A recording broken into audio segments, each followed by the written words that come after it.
the north side of Minneapolis. I grew up in the inner city of St. Paul. You know, I'm a street kid by most measures, but don't think that street kids aren't dipping off and reading comics. Yeah. You know, or that the fact that, you know, my grandmother is half Norwegian, and if you saw her, she would appear to be full white, but she's only half. And, you know, we went to the movies together every Saturday morning. So, you know, these are the details that really you have to have in order to have a proper perspective on anybody you're talking to or anything you're talking about. To understand. Can I bring it back to chicken though, real quick? Yeah, please. You guys been to Revival? Tread easy. I just walked on Selby. I just walked by there the other yesterday morning. You have to go. I just went. They had it at the Art World. Art World. Yeah. Or what is it?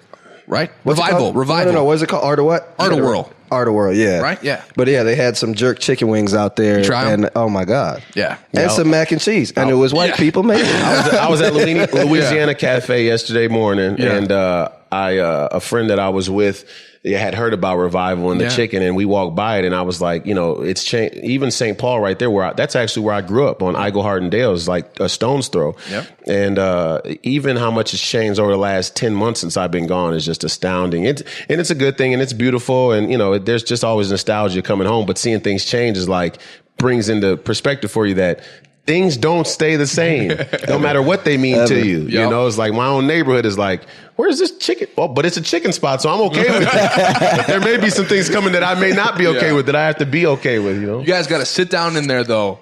Get the fried chicken. Get it on the spicy side. It's delicious. The collard greens are unbelievable. But also, order the hamburger.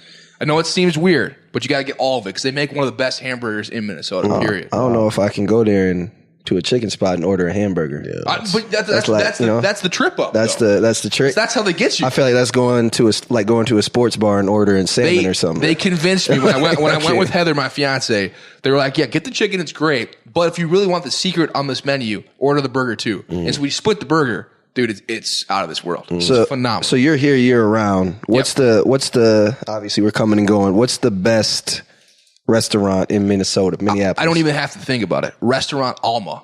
Have you been there before? I've never even heard of it. Both you guys need to go to Restaurant Is it new?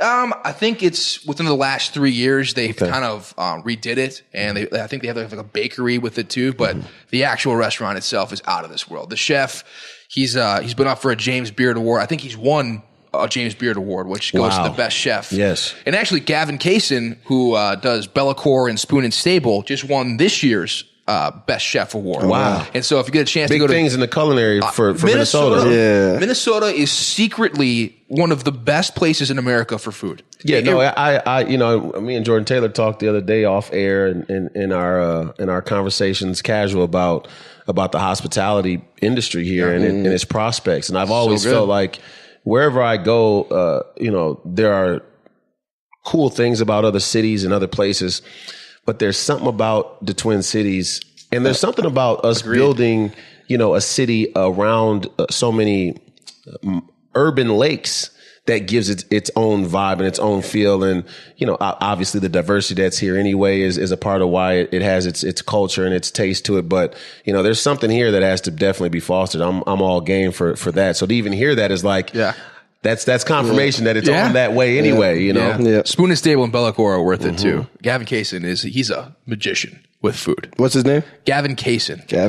Spoon and Stable. Spoon and Stable's Stable in the North Loop, right? Yep. And then Bellacore's in Wayzata. I've been to Spoon and Stable. Have you? Yeah, you know, I forget some of these restaurants because I feel like you said nothing stays the same, and something new is always popping up every summer. I remember when Bellinote was still open. Right? It's not no more? No. I don't think so. I think it's closed. The one restaurant I want to get to this summer, it's on the list, is Hi Hi. Everybody's been talking about that. It's like Asian fusion, and I'm all about that. Hi Hi. Yeah, it's in, what's that called? Where was Art of World? Art of World was over there, Northeast. Northeast. It's in Northeast. Hi Hi, yes. What's your favorite restaurant? Northeast got some hidden gems. I'm not as well, you know, traveled around the city, so I don't even want to tell you because I'm going to say like you're going to say Smack Shack.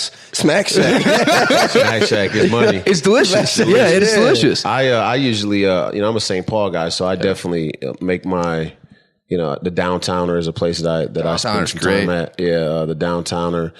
Nelson's Cheese Factory is always a favorite of mine. Right there on Snelly and Como. Little Deli, right there across the street from the fairgrounds, Kitty Corner. They make some of the best deli sandwiches and have some of the best, cold pastas, things like that. Yeah. Well, I'm going to have to check that out. I'm going to have to get more. There's a bunch of good spots, man. There's so many. The first thing I did coming back from Canada was went and got Burger King's breakfast. Burger King's breakfast? They don't have any Burger King in Canada. And you have confirmation from Brandon, our sound guy. He's all about Burger King's croissant, which is the French toast sticks. Y'all are tripping. Y'all, how you gonna go to Burger King? Hold on, how you gonna go to Burger King's breakfast when you can go get yourself a McGriddle or a sausage egg McMuffin? Yeah, but I had that in Canada. Okay. Yeah, that's what I was eating. Well, they got McDonald's there. Yeah. I wasn't eating it just, but every once in a while when I had that fast food craving, I'd get a McGriddle. But there were no croissant sandwiches. There were no French toast sticks. As soon as I got home, I had to make my run of all the things that you miss, I went straight to Chick-fil-A, got that number 2, spicy deluxe, no pickle, extra Chick-fil-A sauce. That's money. I gotta make my way over to the taco house on the west side. This conversation's taking a crazy turn. No, seriously, if you get a chance, go to the west side of St. Paul, go to the taco house and get the bean dip.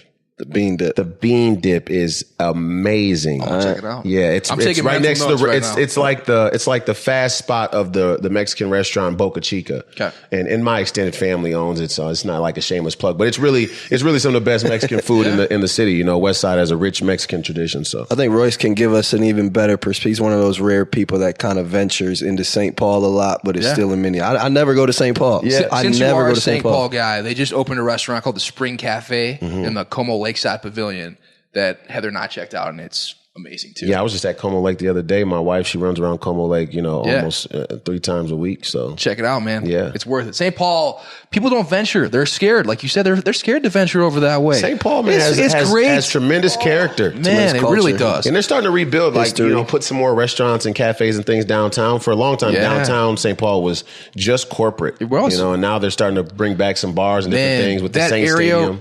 I was just going to say that area around CHS Field is awesome. There are so many great restaurants around that area. Cassetta's over there?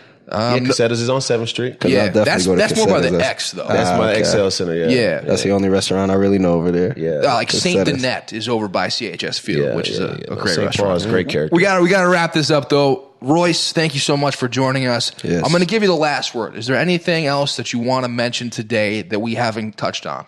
Yeah, in terms of, mental health struggle, because that is a predominant force in today's society, I'd say something that I've become comfortable relaying as a prescription in terms of seeking help. It's like, if you believe you need help, you probably do. And if you believe you need help, or you have a question of whether you need help and it ends up being that you don't need help, or you don't need as much help as you think you do, then there's no harm in investigating, because the mechanism of therapy and counseling does wonders for everyone, because underneath all of the extreme examples of presentations of mental health conditions like anxiety or PTSD or OCD or depression, at our baseline, there is a struggle that we all deal with that doesn't need a diagnosis. Mm-hmm. And as such, the counseling and therapy can apply to anyone. And I think anybody who's been to therapy understands that, the key to sorting out my anxieties or sorting out my relationship is another common one. Not only my relationship with a wife, but my relationship with family members, parents, friends, my boss, coworkers, is most of this is all a mental health conversation about how I'm interacting with the world. So, if you believe that you may need help, you probably do. And there's no shame in getting help either. Yeah, no, it's an enriching experience. And I always say that usually what thrusts us into a position where we're humble enough to admit that we need help is when we eclipse our threshold for despair or angst. Mm-hmm. And it takes that for us to surrender our fear of the unknown. And what's tough about that is that because that's the mechanism with which it usually comes about, a lot of people don't make it through that. And they don't make it through the other side of the endeavor. But it is the one true mechanism to really starting to cultivate a very meaningful life. And what we have to do is just be able to start to identify earlier when we can intervene with some of these therapeutic and worldview broadeners. You could see therapy as how we can intervene sooner so that you don't have to eclipse that threshold to start to gain that perspective. And then, the sky's the limit, seriously, for human beings in general. Great advice. Great stuff. Check him out today on Outside the Lines, and then check out his piece tonight, Real Sports HBO. I think it's going to be good stuff. Thanks again, Royce. Thank you, brother. Yeah.